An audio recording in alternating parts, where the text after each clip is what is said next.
শুনেছি মোহর দেওয়া ব্যতীত মেয়েকে স্পর্শ করা হারাম। তাহলে যদি মেয়ের বাবা বা মেয়ের পরিবারের লোক এই পরিমাণ মোহর ধার্য করে যে ছেলের পক্ষে দেওয়া সম্ভব নয়, তাহলে এই অবস্থা ছেলের করণীয় কি? হ্যাঁ, বুঝছি আমি, প্রশ্ন কমন পায়ে পড়ে গেছে, এই তো।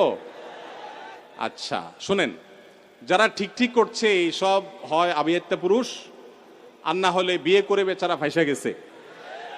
শুনেন, ভালো করে শুনেন। প্রথম কথা হলো যে মোহর দেওয়া ছাড়া স্ত্রীকে স্পর্শ করা হারাম, এ কথা ভুল। প্রশ্নে যিনি লিখেছেন এটা সঠিক কোনো কথা না। মোহর ধার্য করলে সেটা দিতে হবে বাধ্য। আল্লাহ বলেছেন ওয়াতুন নিসা সাদুকাতিহিন্না নিহলা, তোমরা তোমাদের স্ত্রীদের মোহর পরিশোধ করে দাও, এটা তাদের প্রাপ্য অধিকার, এটা দিয়ে দিতে হবে, এটা ক্লিয়ার। তবে সে দেওয়াটা আপনি নগদও দিতে পারেন, পরেও দিতে পারেন। তবে মেয়েরা একটা মাসালা জানে না, যদি মেয়েরা এই মাসালা জানতো বাসর ঘরে ঝুলে ফেলতো আপনাদেরকে। মাসালাটা হলো, যদি কোনো মেয়ে দাবি করে যে মোহর যা ধার্য হয়েছে, আপনি আমার স্বামী, সবই ঠিক আছে, আগে মোহর ফেলেন তারপরে সামনে আগান, এটা যদি কোনো মেয়ে বলতে চায়, ইসলাম তাকে সম্পূর্ণ সেই অধিকার দিয়েছে। কিন্তু আমাদের সমাজে মেয়েরা মাসআলা আমার কাছে শোনার পরও বলবে না। এটা কেন বলবে না? কারণ আমাদের সমাজে পুরুষগুলো এমন রাক্ষসের মতো এবং এমন জালিম, এমন অত্যাচারী, বেশিরভাগ, সবার কথা বলছি না, যে এই কথা যদি মেয়ে বলে বাসর রাতে, ঠিক আছে স্বামী সবই ঠিক আছে, আপনার সাথে আমার বিয়ে হয়েছে, সব ঠিক আছে, মোহর ধার্য হয়েছে, এটা তো আমার প্রাপ্য, আল্লাহ কোরআনে বলছেন, অতএব এটা দিয়ে দেন। ছেলে বাসর তুইয়া পালায় দৌড় দিবে, বলবে এই মেয়ে বাসর রাতে এখনই অবস্থা করতেছে, আল্লাহ জানে আমারে কোথায় ঝুলায়। ঠিক না বে ঠিক? অথচ এটা ঠিক না। সব কথাই তো ঠিক ঠিক বলেন। এ ওয়াজ মাহফিলের একটা সমস্যা হলো, ঠিক হলেও ঠিক, ঠিক না বে ঠিক? এটাও ঠিক।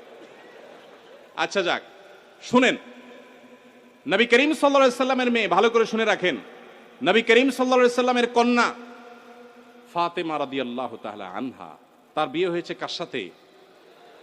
আল্লাহু আকবার। আলী রাদিয়াল্লাহু তাআলার মতো ইসলামের খলিফার সাথে তার বিয়ে।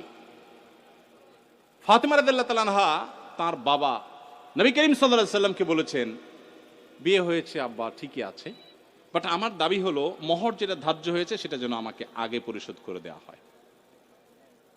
আজ আমাদের সমাজে মেয়েদের সে অধিকার দেই আমরা? এই সমাজের সবচেয়ে বেশি অবিচার আমরা পুরুষরা মেয়েদের প্রতি করে থাকি। বিয়ে করেছেন আর মোহর পরিপূর্ণ পরিশোধ করছেন এরকম বাপের বেটা যারা, তারা হাত তোলেন।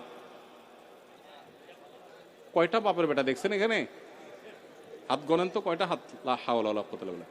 স্টেজেও হাত উঠে নাই, নামান, ইজ্জত বাঁচান।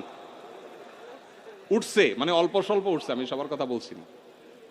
আমি দিয়ে দিয়েছি আলহামদুলিল্লাহ, আমি হাত উঠেছি। কিন্তু শোনেন, বাকিরা হাত উঠেছেন তার মানে কি সব অবিবাহিত? মোটেই না। কিন্তু মোহর দেন নাই। মোহর যদি ধার্য হয়ে থাকে তাহলে সেটা দিতে হবে, কথা ক্লিয়ার। মোহর না দিলে স্ত্রীকে সেটা হারাম হবে, হারাম।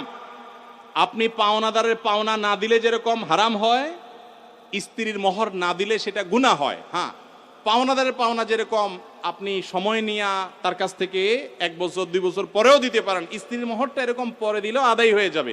বাট যদি না দেন, মেরে দেন যে আর স্ত্রীর আর কি দিব, সেটা আমার ঘরওয়ালি, তাহলে কিন্তু আপনি ধরা খেয়ে গেছে। কথা কি বুঝে আসছে? অনেক আমাদের দেশে মেয়েরা এত সহজ সরল। অনেক ছেলে আছে এমন বাটপারের বাটপার, বাসর রাতে বউরে বলে, দেখো এখন মোহর তো ধার্য করছে মুরব্বীরা 10 লাখ, আমি তো 20,000 টাকা বেতনে চাকরি করি, কোত্থেকে দিব এত টাকা? তবে আল্লাহ যদি বাঁচায়, এই তো কয়দিন পরে ইটালি চলে যাব, কত টাকা আসবে, সবই তো তোমার।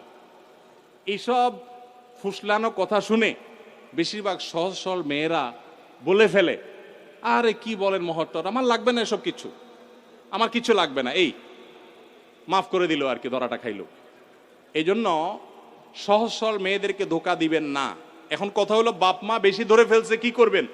আমি এটা এর আগেও বিভিন্ন জায়গায় বলেছি, বুদ্ধি খুব সোজা, শিখাই দিব। যদি মোহর বাপ মা 10 লাখ 20 লাখ ধরে থাকে, এখন আপনিও রাজি হয়েছেন, আপনি রাজি হয়েছেন কেন? আমার বিয়েতে মোহর নিয়ে যখন আলাপ হয়, আলহামদুলিল্লাহ আমি নিজে কথা বলেছি, আমি বললাম দেখেন এর বেশি আমি পারবো না, আপনি অযৌক্তিক একটা ফিগার ধার্য করবেন, এটা আমি পারবো না, আমি যেটা পারবো সেটা দিব। এখন আমাদের সমাজে মহরটা হয়ে গেছে ফ্যাশন। 10 লাখ, 20 লাখ, 50 লাখ, ওই ছেলের পেটের উপরে পাড়া দিলে 500 টাকার নোট 2-4টা বাইর হবে না, কিন্তু মহর হলে 50 লাখ। আর মেয়ের বাপরা, অনেক মেয়ের বাপরা বিয়ের মহরানা বিশাল বড় একটা ধরার ভিতরে বিরাট বড় বাকাওয়াতি মনে করে। অনেক মেয়ের বাপরা এরকম করে। হাদিস শুনেন মেয়ের বাবারা, নবী সাল্লাল্লাহু আলাইহি ওয়াসাল্লাম বলেছেন, ইন্না আযমান নিকাহি বারাকাতান আইসারুহা মাউনা, সবচেয়ে সেই বিয়েটা বরকতময় হয় যেই বিয়েতে মহর সবচেয়ে কম হয়। ভালো করে শুনেন মেয়ের বাবারা, যেই বিয়েতে মহরের পরিমাণ কম ধরা হয় সেই বিয়ে বেশি বরকতময় হয়। আমি এর আগেও বিভিন্ন মাহফিলে চাক্ষুষ হাজির করেছি। যারা মুরব্বী আছেন এখানে খবর নিয়ে দেখেন, 10 টাকা, 15 টাকা, 20 টাকা মহর ধার্য করা হয়েছে। আপনি বলবেন সে আমলের 15 টাকা, বুঝলাম সে আমলে 15 টাকা, এখনকার 15,000 টাকা বা 1.5 লাখ টাকা, এর বেশি তো না। তখনকার 15,000 এখন 15 কোটি সমান তো আর না। কিন্তু তখনকার ওই 15 টাকার বিয়ে যতটুকু টিকছে, এখন 50 লাখ টাকার বিয়ে অতটুকু টিকে না।